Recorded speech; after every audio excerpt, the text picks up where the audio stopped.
शेतकऱ्यांसाठी यांच्याजवळ पैसे नाहीत, शेतकऱ्यांना आम्ही मदत करणार नाही, अशा पद्धतीचं कृत्य आपल्याला पाहायला मिळालेलं आहे। या अधिवेशनामध्ये शेतकऱ्यांच्या तोंडाला पानं पुसली, शेतकऱ्यांचा विश्वासघात महायुतीच्या सरकारने केलेला आहे।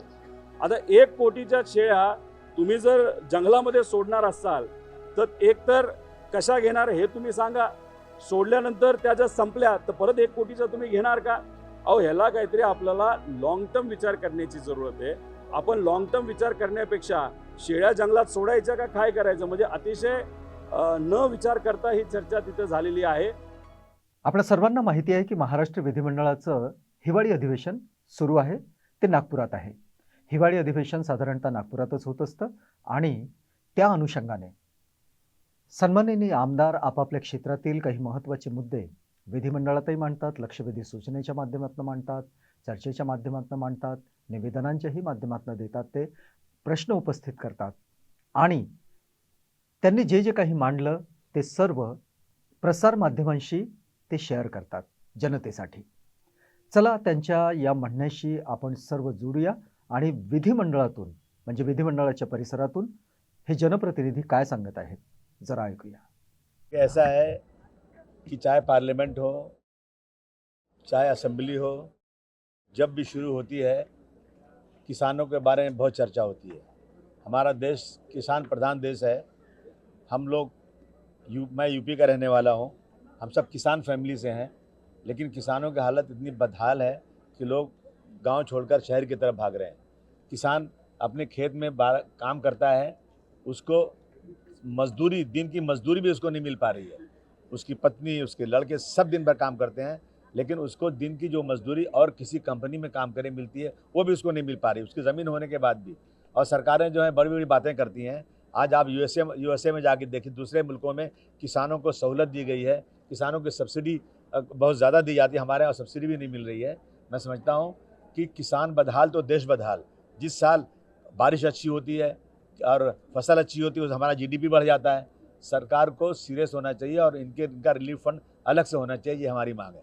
किसान आत्महत्या कर रहा है और किसानों से वोट लेने के लिए बातें की जा रही हैं और किसानों के लिए 1 बिलियन आया और वो पैसा उसको किसानों को नहीं मिला, ये तो शर्म की बात है। और महाराष्ट्र जो है इस देश की आर्थिक राजधानी है और यहाँ पे सबसे ज़्यादा किसानों को आत्महत्या हो रही है। अभी जब चर्चा होगी तो अपोजिशन खूब चिल्लाएगी और सत्ता पक्ष बोलेगी हम ये मदद कर रहे हैं, लेकिन जब ज़मीन पर देखेंगे तो आत्महत्या और बढ़ती जा रही है। पुन्हा सांगतो, आमचंही ठरलंय, महायुतीमध्ये आम्ही निवडणूक लढवणार आहोत। राज्यभरातल्या सगळ्या महानगरपालिकांच्या निवडणुकीत एकत्रित लढू, एकत्रित जिंकू आणि महाविकास आघाडीला एकत्रित पराभूत करू। हे सरकार पर्यावरण पूरकच कार्यक्रम, योजना आणि प्रकल्प करते। हे सरकार पर्यावरणाच्या रक्षणाचीच भूमिका घेऊन काम करते। नाशिकमध्ये सुद्धा आम्ही तीच भूमिका घेऊ।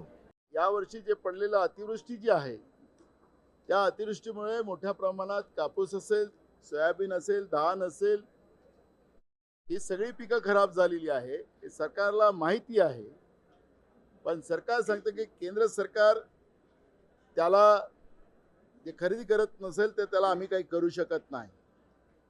हे सरकार जे आहे हे सांगतात की केंद्रात आमचं सरकार आहे, राज्यात आमचं सरकार आहे, तर शेतकऱ्यांचा जीव घेण्यासाठी आहे। रोज महाराष्ट्रामध्ये 8 शेतकऱ्यांच्या आत्महत्या होत आहेत सरकारच्या आकड्यामुळे। सरकारचे आकडे आहेत हे माझे आकडे नाही आहेत, तरी हे सरकार एवढं निश्चित कसं असू शकतं? यांना शेतकऱ्यांच्या वेदना कळतं की नाही कळत? आणि म्हणून या शेतकऱ्याच्या विरोधात असलेलं हे सरकार जे महाराष्ट्रामध्ये आहे, या सरकारचा आम्ही आज सभागृहामध्ये निषेध केला, बहिर्गमन केलं, पण तरी हे सरकार गेंड्याच्या कातळेपेक्षा भावना नसलेलं, जाळ असलेलं हे सरकार आता आम्ही पाहतोय। आणि म्हणून महाराष्ट्राच्या शेतकऱ्यांना मी आवाहन करतो की या आत्महत्या करू नका, या सरकारलाच आत्महत्या कशी करायला लावता येईल याच्यासाठी सगळ्यांनी एकजूट व्हावं असं आवाहन मी करतो। या सरकारकडून फार काही अपेक्षा कराव्यात अशी परिस्थिती आज नाही। आज तरी दुपारी आम्ही पुन्हा या सरकारवर शेतकऱ्यांच्या विषयावर अजून त्यांना सरकारला धारत पकडू अशी आमची भूमिका आहे. मंत्र्यांनी जे उत्तर दिलेलं आहे ते उत्तर सगळं खोटं आहे. आमची परंपरा अशी राहिलेली आहे की जेव्हा मंत्री उत्तर समाधानकारक देत नाही किंवा उत्तरच चुकीचं दिलं जात आहे लेखी, त्याच्यावर ते उत्तर राखून ते प्रश्न राखून ठेवला जातो. हे आतापर्यंतची पद्धत आहे. विधानसभा अध्यक्षांनी नवीन पद्धत सुरू केली. त्यांनी खरं तर त्या मंत्र्याला तंबी द्यायला पाहिजे होती, पण त्या मंत्र्याला तंबी देत नव्हते. त्याला उलट त्याचं संरक्षण करत होते, जसं आपण पाहत होतो.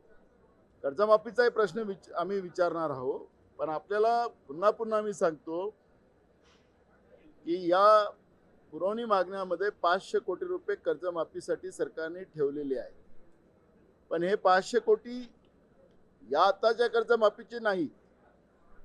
2014 ते 19च्या काळामध्ये फडणवीस मुख्यमंत्री असताना छत्रपती शिवाजी महाराज स्वाभिमान कर्जमाफी योजना सुरू केलेली होती. शेतकऱ्याला त्याच्या बायकोला लाईनमध्ये उभं ठेवण्याचं पाप त्या काळात केलेलं होतं. सरकार 19च्या गेल्यानंतर सुद्धा आणि मग पहाटेचं सरकार आल्यानंतर सुद्धा या सरकारनं कर्जमाफी शेतकऱ्यांची पूर्ण करू शकले नाहीत. काही शेतकरी कोर्टात गेलेत. जवळपास 5017 कोटी रुपये राज्य सरकारला त्यावेळेच्या योजनेचे द्यायचे होते, पण जे शेतकरी कोर्टात गेलेत त्यांचेच फक्त 500 कोटी दिले. पण कोर्टाने त्याच्यामध्ये आदेश केलेले आहेत की 5017 कोटी रुपये दिले पाहिजेत. पण सरकारने फक्त 500 कोटीचं प्रयोजन केलेलं आहे. या सरकारचा दिवाळा निघालेला याचा अर्थ तो आहे. विकास कामासाठी पैसे नाहीत आणि शेतकऱ्याला द्यायला पैसे नाहीत, पण राज्याची लूट करणारं सरकार. पार्थ पवाराच्या प्रकरणामध्ये काल हायकोर्टाने ज्या आदेश दिलेत की त्यांना का गुन्हेगार केले नाहीत, त्यांच्यावर का FIR दर्ज केला नाही. महेश पाटील जे सहआयुक्त मुंबई महानगरपालिकेचे आहेत, त्याला आयुक्तांनी 1 महिन्याच्या कंपल्सरी सुट्टीवर पाठवलं. हा जो महेश पाटील आहे यांनी कोविडच्या काळात मोठ्या प्रमाणात भ्रष्टाचार केला. काही नेते, काही IAS, काही IPS अधिकाऱ्यांच्या नावाने जमिनी खरेदी केल्या गेलेल्या आहेत आणि सगळ्यांचा हा मेन सूत्रधार आहे. पण आम्ही कारवाई करतो असा दिखावा करण्यासाठी त्याला फक्त 1 महिन्याच्या सुट्टीवर पाठवलं. खरं तर त्याला बडतर्फ करायला पाहिजे होतं, पण बडतर्फ केलं तर आमची पोल खुलेल आणि म्हणून त्याला दाखवायसाठी 1 महिन्याच्या सुट्टीवर पाठवलं. तसंच पार्थ पवाराच्या प्रकरणामध्ये सुद्धा मान्य हायकोर्टाला यांना फटकारावं लागलं. आता तरी गुन्हा दाखल करतात का हे आम्हाला पाहावं लागेल. आज सरकारच्या वतीनं शेतकऱ्यांच्या कर्जमाफीच्या बद्दलचं काही स्पष्टीकरण येईल असं आम्हाला सगळ्यांना वाटत होतं. आम्ही विधानसभेत या पुरवणी मागण्यावर शेतकऱ्यांच्या कर्जमाफीबद्दल आणि झालेल्या नुकसानच्या भरपाईबाबत सरकारने भूमिका स्पष्ट करावी, किती मदत त्यांना देणार आहे. पण सरकारने आपल्याला जो आपण पाहिलं असेल की या पुरवणी मागण्यांच्या पुस्तकामध्ये 146 कोटी रुपये त्यांच्या VIP प्रवास खर्चासाठी राखून ठेवले. म्हणजे त्यांना विमानानं जायचं असेल, कुठं फिरायचं असेल, दुसऱ्या राज्यात जायचं असेल, शासनाचं विमान हेलिकॉप्टर वापरायचं असेल, त्यांच्या आरामासाठी 146 कोटी रुपये राखून ठेवले. पण एकीकडे रोज शेतकऱ्यांच्या 8 आत्महत्या होत असताना शेतकऱ्यांसाठी यांच्याजवळ पैसे नाहीत. शेतकऱ्यांना आम्ही मदत करणार नाही अशा पद्धतीचं कृत्य आपल्याला पाहायला मिळालेलं आहे. या अधिवेशनामध्ये शेतकऱ्यांच्या तोंडाला पानं पुसली, शेतकऱ्यांचा विश्वासघात महायुतीच्या सरकारने केलेला आहे. या पद्धतीची भूमिका आमची आहे. आज अतिशय महत्त्वाचा प्रश्न सोयाबीन, कपासी, त्याच्याचबरोबर इतरही जे काही हमीभाव केंद्र आहेत सरकारचे, त्या माध्यमातून जी खरेदी केली जाते त्याच्यामध्ये ज्या पद्धतीने भ्रष्टाचार झालेला आहे, 25-30% माल शेतकऱ्यांचा हा त्याच्यातून विकत घेतला जाईल. क्वालिटीचे इश्यू, अवकाळी पाऊस आणि अतिवृष्टीमुळे जो शेतकऱ्याला आलेला आहे त्याच्यामुळे बऱ्यापैकी माल हा रिजेक्ट केला जातो. याच्याबरोबरच तूर उडीद या विषयावर सुद्धा आम्ही चर्चा करण्यासाठी इच्छुक होतो. आमच्यातल्या अनेक आमदारांना बोलायचं होतं, पण अध्यक्ष महोदयांनी आणि मंत्री महोदयांनी आम्हाला तिथं काही बोलून दिलेलं नाही. खऱ्या अर्थाने हे जे अधिवेशन नागपूरला घेतलं जातं तर ते कशासाठी घेतलं जातं तर विदर्भातल्या शेतकरी लोक, सामान्य लोक या भागातल्या विषयावर चर्चा होण्यासाठी.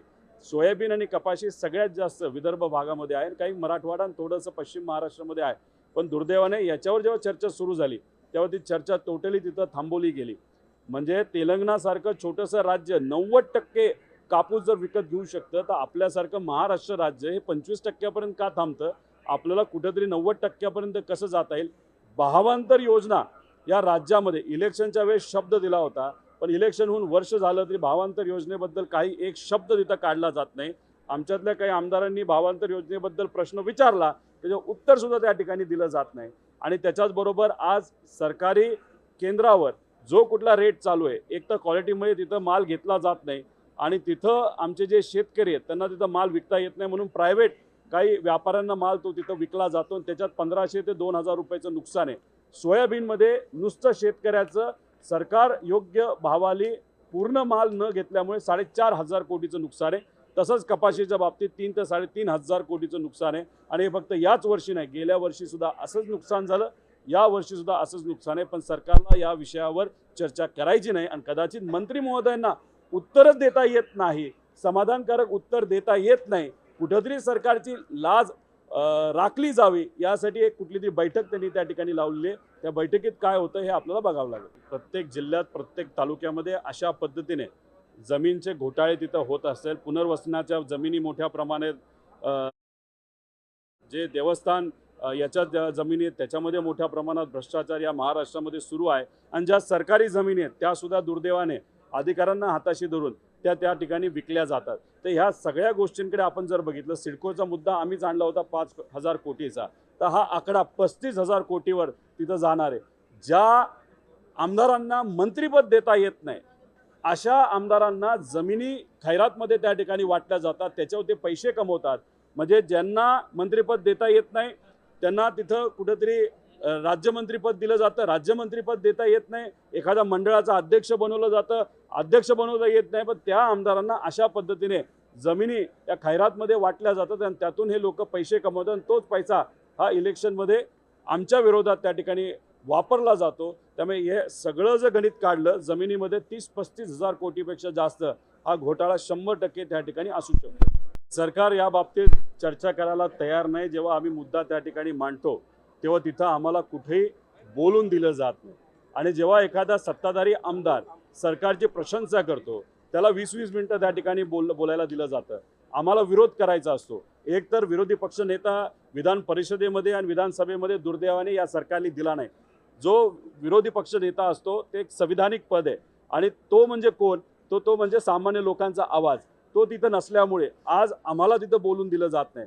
अहो, तुम्ही विदर्भ सोडा, म्हणजे विदर्भासाठीच खऱ्या अर्थाने हे अधिवेशन इथं घेतलं जातं, पण महाराष्ट्रासाठी सुद्धा या सरकारने इथं काही तिथं आणलं नाही. 75,000 कोटीच्या पुरवण्या मागण्यामध्ये टोटल आपण पुरवण्या मागण्या जर बघितल्या तर 2 लाख कोटीच्या पुढं त्या ठिकाणी सुरू आहेत. आणि याच्यात जर आपण बघितलं तर मोठ्या कॉन्ट्रॅक्टरला पेमेंट द्यायला ह्यांच्याकडे पैसा आहे, पण छोट्या कॉन्ट्रॅक्टरला द्यायला पैसा नाही, शेतकऱ्याला मदत करण्यासाठी पैसा नाही, कर्जमाफीसाठी सुद्धा प्रोव्हिजन इथं केलं गेलं नाही. तर अशा पद्धतीने सामान्य लोकांना मात्र या बजेटमधून नाही तर पुरवण्या मागण्यातून काही तिथं मिळत नाही. पण फक्त कोणाला मिळत असेल तर VIP प्रवासाला 143 कोटी रुपये आणि इतरही मोठ्या कॉन्ट्रॅक्टरला मोठ्या प्रमाणात निधी हा तिथं दिला जातो. पण नुकसान मात्र सामान्य लोकांचं, महाराष्ट्राचं मोठ्या प्रमाणात या ठिकाणी होत आहे. अहो, 1 कोटीच्या शेळ्या मराठवाड्यामध्ये धाराशिवमध्ये एक हॉटेल आहे, त्या हॉटेलमध्ये वर्षाला 1 कोटी रुपयाच्या शेळ्या तोडल्या जातात, मारल्या जातात आणि खाल्ल्या जातात. आता 1 कोटीच्या शेळ्या तुम्ही जर जंगलामध्ये सोडणार असाल तर एकतर कशा घेणार हे तुम्ही सांगा. सोडल्यानंतर त्या जर संपल्या तर परत 1 कोटीचा तुम्ही घेणार का? अहो, ह्याला काहीतरी आपल्याला लॉंग टर्म विचार करण्याची जरूरत आहे. आपण लॉंग टर्म विचार करण्यापेक्षा शेळ्या जंगलात सोडायच्या का काय करायचं, म्हणजे अतिशय न विचार करता ही चर्चा तिथं झालेली आहे. आणि कालच आपल्या या अधिवेशनामध्ये जुन्नरवरून जे प्रतिनिधित्व करणारे आमदार आहेत आजचे सोनवणे, हे बिबट्याच्या वेशात इथं येऊन तुम्हाला सगळ्या गोष्टी त्या ठिकाणी सांगितलेल्याच आहे. जर बिबट्याच्या वेशात येऊन एक त्यांचाच प्रतिनिधी इथं जर बोलत असेल की आमची काय परिस्थिती, ते कुठेतरी ऐकून समजून घेऊन योग्य तो मार्ग काढण्याची जरूरत आहे. ज्या पद्धतीने आफ्रिकेतून आपण चिते आणले, तसंच आपण हे बिबटे आफ्रिकेत घेऊन जाणार आहे का? कुठल्या देशांनी मागणी केली का तुमचे बिबटे आमच्याकडे पाठवा? याचा एक पुरावा कुठेतरी मंत्री महोदयांना त्या ठिकाणी द्यावं लागेल.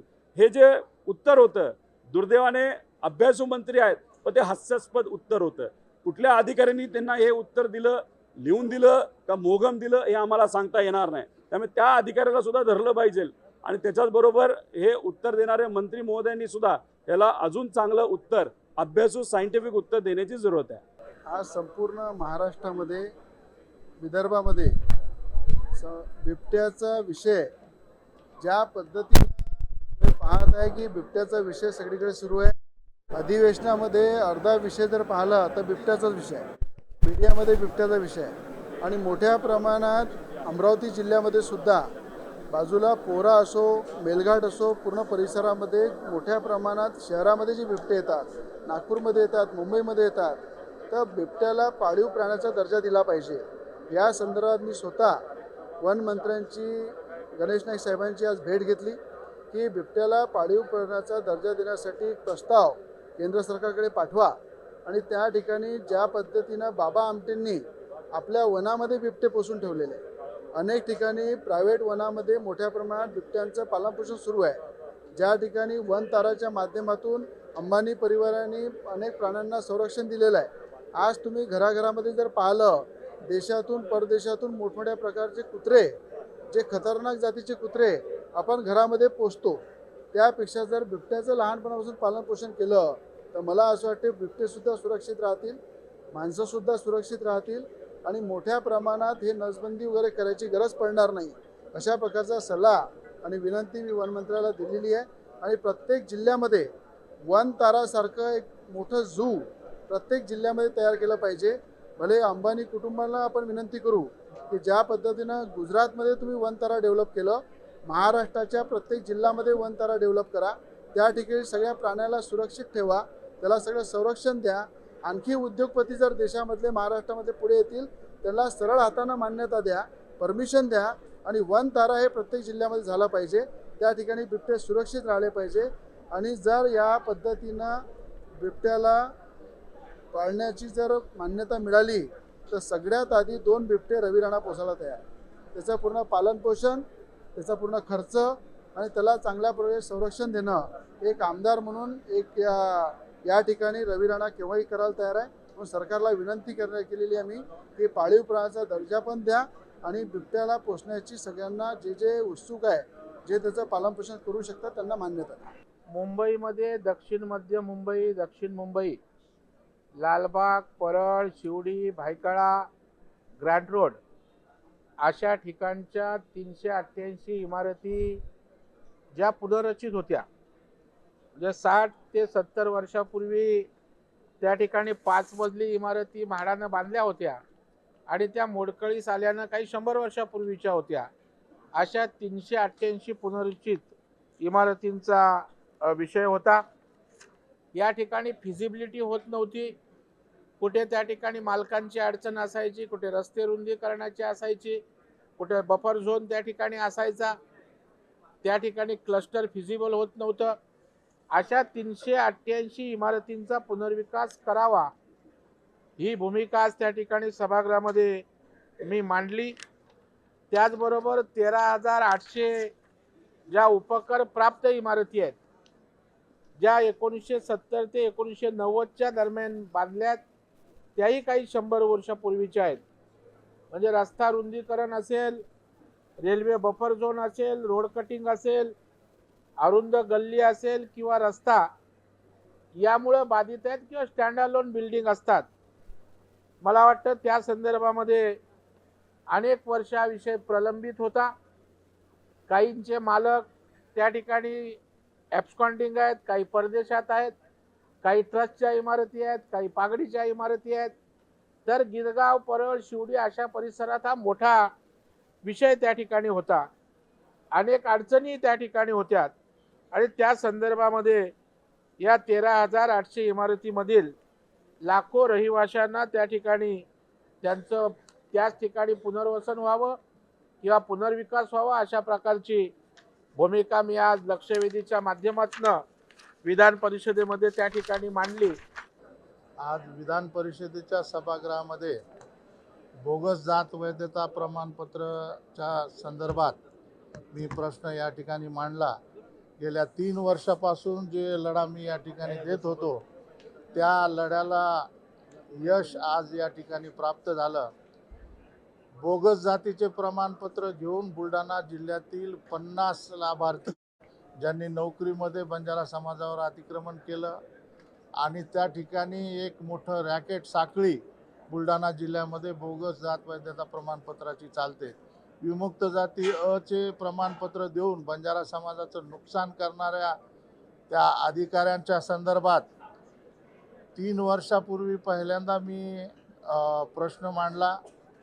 2 वर्षापूर्वी याची चौकशी होऊन अहवाल जिल्हाधिकारी बुलढाणा यांनी राज्य सरकारकडे पाठवला, परंतु 2 वर्ष तो अहवाल दाबून ठेवण्यात आला.